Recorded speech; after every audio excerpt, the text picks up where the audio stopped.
Hi, Hello, I'm Zach, I'm Braxton. and we are From Old to New. Now today it's our actual first fan request review, so we're really glad that you guys are reaching out to us, giving us suggestions. So today we're going to be reviewing Sinister.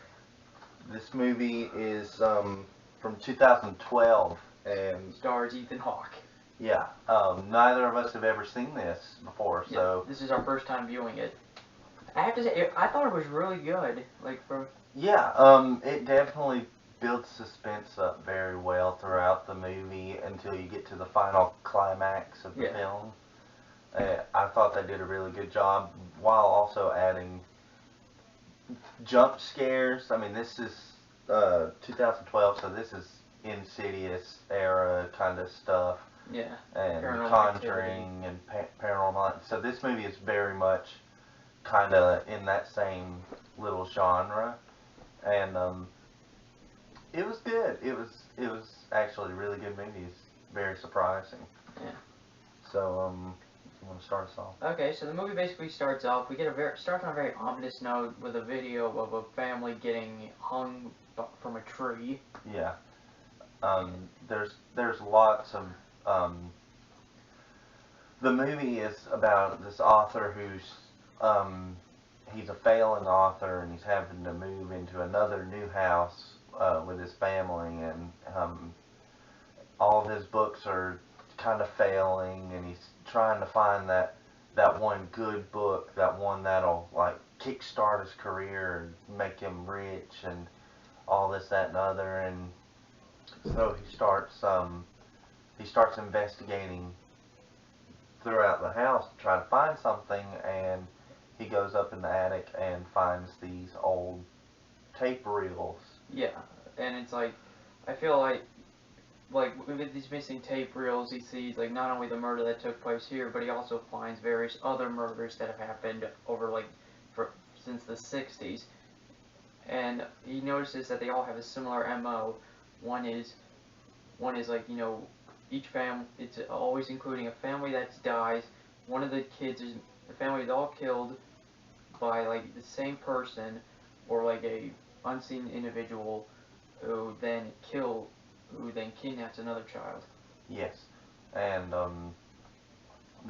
throughout the course of the movie, um, the father, the husband, and the author, he's writing the book while also trying to investigate and solve these missing people and murders, and it starts to take a heavy toll on like his family life and his marriage, and you just see the downward spiral throughout the movie. It starts like, it's just like the normal stuff, like, I feel like, that's a normal reaction. Like, if you found like a video, tons of videos of more and more gruesome murders, they get more and more gruesome each time you watch it. Yes. Then eventually you might start to go a little crazy, and like, hearing things.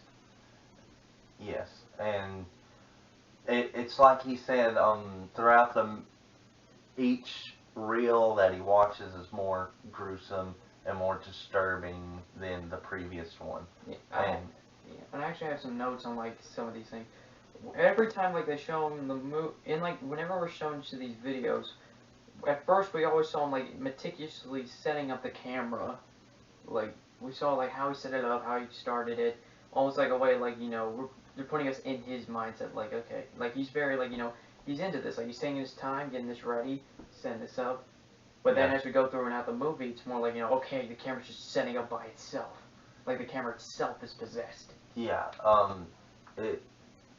Once he starts seeing all these tapes and these reels, just weird, ominous stuff starts to happen, and like his kids are starting to get sick, and one of them having night terrors. Night terrors all the time. His wife is starting to get really worried and concerned, obviously.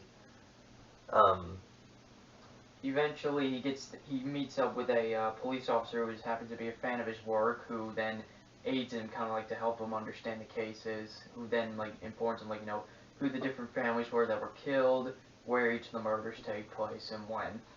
and he also finds out that that he finds like evidence saying that they were being possessed by something known as Mr. Boogie. Yeah, that's the demon that shows up in all of the tapes, all of the reels and the uh, footage. That's what they all have in common is they have this one being, this boogeyman. Yeah. And eventually, like, I feel like at the beginning of the movie when he's like, okay, if I found like a videotape of this, his first instinct like, okay, I'll call the police. But then like his ego takes over, and it's like, no, wait, this could lead to something big. I gotta Yeah. do this one. If it was me, I would have immediately called the cops. Like, hey guys, yeah, I think I may have found something regarding a bunch of unsolved murders. Can you please come over here and pick this up? Well, that's easy to say, Zach, but I mean, you got to think he's a struggling author, hasn't really been able to he hadn't had his big break yet, so, like, maybe he was thinking that, like, if he watched these and he did not report them immediately, he could probably help solve it and, just become a cajillionaire. Yeah. That was probably his mindset. Yeah. I also noticed, like, watching the videos, there were, like, scenes, like, involving, like, there was, like, a video that showed, like, the whole family in there, yet you ask yourself, who was holding the camera? So it almost seemed like the videotapes were coming from the perspective of Mr. Boogie himself, like, he's stalking them. Yeah. And then, so eventually, like, the police officer gives them some information, like, they notice, like, some strange symbols in the videos, and he's like, you should go check out, so they refer him to a university professor who helps him in his, like, case, explaining, like, the iconography, that it's actually due to a demon called Bagul, Eater of Children. Yeah, and so by this point in the movie, the tension has really been amped up, but we're not quite to the maximum level yet. This is where things start to get just super ominous, and everything's starting to be unveiled, and it's like, buckle up, here we go. Yeah, actually, during that scene where he's being the professor, we thought this was a really cool Easter egg. My friend Bryson here has been telling me for months about this band called Mayhem, who was like into like demonology or like occult stuff, and was like very known for using like satanic symbols. And during the conversation, the professor was like, "This is something. This is kind of stuff you would see with like in like Norwegian punk rock bands." Yeah, so that was like a quick nod, Easter egg, or kind of small history lesson on Norwegian black metal. Yeah. And I also love like the film also has like some. I have to say there's another like horror movie actor in this movie. The police officer who we only know as Detective Deputy So and So was actually played an older version of one of the kids in It Chapter 2. yeah, is Eddie actually Eddie from It Chapter 2? He's in this, so we thought that was pretty cool, seeing him in another film.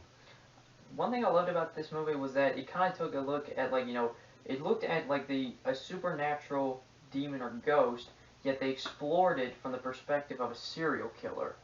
Yeah, Like that, he does have the characteristics of him. Like same MO, similar MO each time. Stalks, kills family, kidnaps a child, yeah, videotapes everything as a trophy. That seems very, very serial yeah. killerish. So it's kind of that mix of like realistic horror but supernatural element, Yeah. where you have this ghost, this demon spirit, um, who's acting like a serial killer, a human serial killer. So that was a cool aspect about the movie. And as like he goes throughout the films, it's like overall this he starts to go mad. Like he starts hearing voices, he starts seeing things. Like some of the children who were kidnapped during the time of the murder. Yeah, he starts to hear like footsteps in the attic and like people like whispering and running, and everybody, all of his family is like asleep and stuff. Yeah.